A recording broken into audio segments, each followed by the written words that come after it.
I am here with Daniel Miller. Daniel, thank you so much for joining us. Well, thanks for having me. And you are the president of the Texas National Movement. Correct. Which is quite an incredible Texas pride thing to say. It is. And, you know, we founded the organization in 2005 to really work for the freedom and independence of Texas. Yeah. You know, there was an awful lot that was going on in the years before that, but we made a conscious decision that Texas needed a legitimate, viable independence movement, and so that's us. That's what we do. That's very interesting because you don't hear any other state that is talking about anything close to this. Well, actually, you know, it's interesting. Since the 90s, there have been many states that have entertained this. One of the longest lasting independence movements, oddly enough, is in Alaska. Alaska has the Alaskan Independence Party. There's a thriving independence movement in New Hampshire, the Foundation for New Hampshire Independence, Hawaii, California, and of course Texas. You know, it's just sort of a generational thing for us. We've been talking about it pretty much ever since we joined.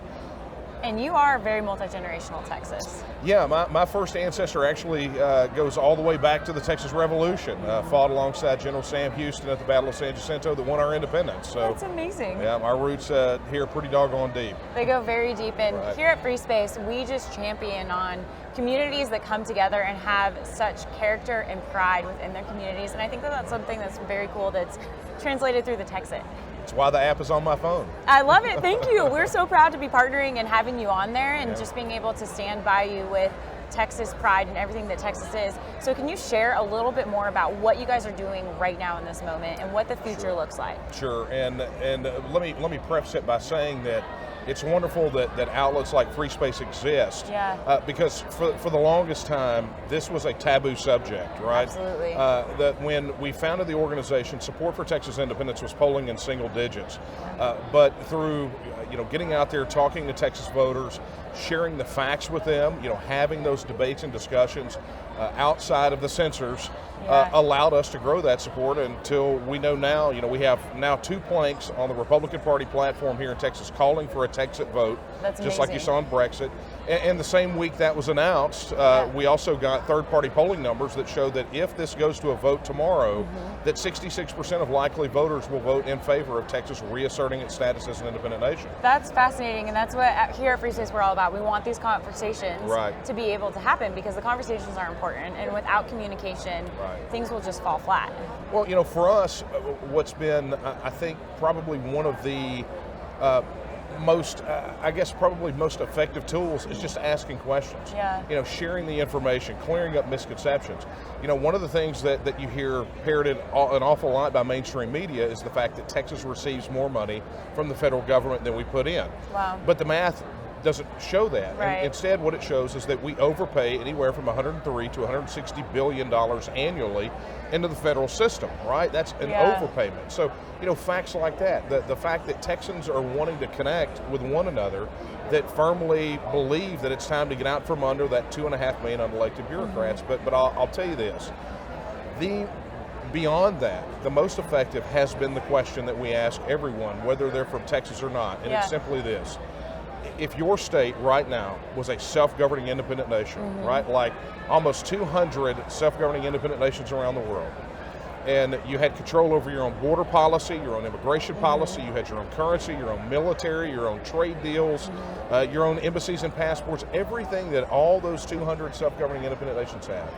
And instead of asking whether or not you wanted to withdraw from the Union, the question was, would you be willing to give up your independence and sovereignty and join the Union? If you had to vote today, knowing everything you know about the federal government, would you vote to join the Union? Yeah. And if the answer is no, if you wouldn't vote to join, then why would you ever vote to stay? Yeah, it's a very valid question, and it gets people thinking in a way that they honestly probably haven't been. Right. Which is pretty fascinating to me. So in your mind, in your perspective, if Texas does become its own sovereign ruling state in that way that you unpack, what does that look like inconsiderate to the rest of the United States? Well, look, we've been very clear that our movement is really about Texas, but the discussion that we're having here is a discussion that every state needs to be having about whether or not being a part of the federal system really serves the people of that state. those facts that I mentioned a moment ago about the 2.5 million unelected bureaucrats that we have to deal with in Washington, D.C. Yeah. That applies to all of us, Yeah. Every person in every state.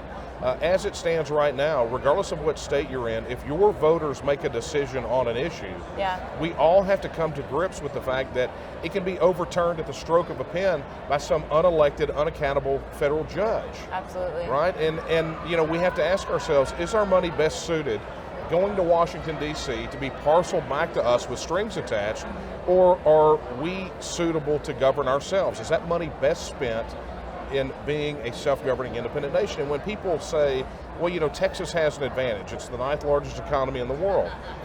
You look around the world and you spin that globe and you put your finger on any landmass that is not Antarctica and realize those people enjoy the right of self-government. Their decisions, their challenges, their solutions all come from within. Yeah. And they can cooperate, they can be friends, they can trade with other nations around the world, but they don't have to take a knee to an overbloated bureaucracy like the one in Washington, D.C. Well, that's interesting. And where do people find more information about you and what this movement is all about? Sure. Look, I would encourage anyone who has questions to go visit our website at texitnow.org. It has about 100 of the most asked questions about the Texas issue in excruciating detail. And then get involved, because if you're in Texas, it's going to be up to all of us to make this happen. But if you're outside of Texas, contact us as well. Yeah.